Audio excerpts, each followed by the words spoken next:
On today's episode, I want to share how designers can use Canva to share their templates and documents with their clients.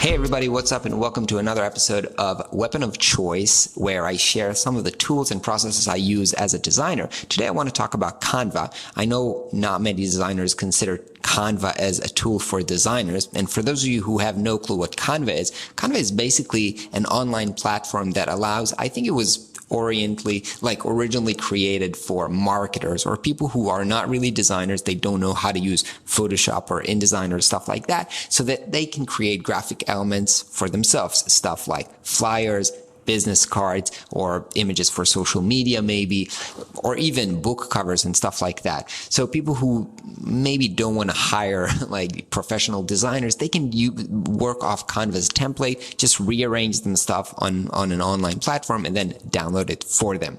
So I think maybe in this case, many designers kind of treat it like Wix, or I don't know if they hate it, but they think it's for clients who don't really want to hire professional designers. But I used it in a different way, and I'll explain why. So previously, when I would work with clients, at the end of a process, I would deliver to them final assets. So for example, I'm doing a branding project. At the end of them, I need to give them business cards. And what I would do, I would use InDesign to InDesign or maybe Illustrator to design the business cards. And then I would give my clients final PDFs ready for print so they can print it on their own. The problem with this approach, though, is that every time they would need to make a little change in the business card, or if they have a new person, or if the phone number has changed, they would need to come back to me because they don't have Illustrator or InDesign installed on their computer. They don't know how to work with this. So they're basically dependent on me.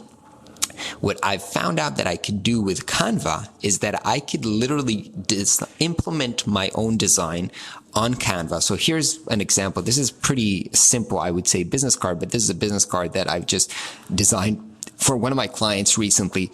I can upload the custom fonts here. So this is Halyard font. I can upload the fonts here and upload the graphics. Now, and then I can just share this document or transfer it over to them so that it's really editable.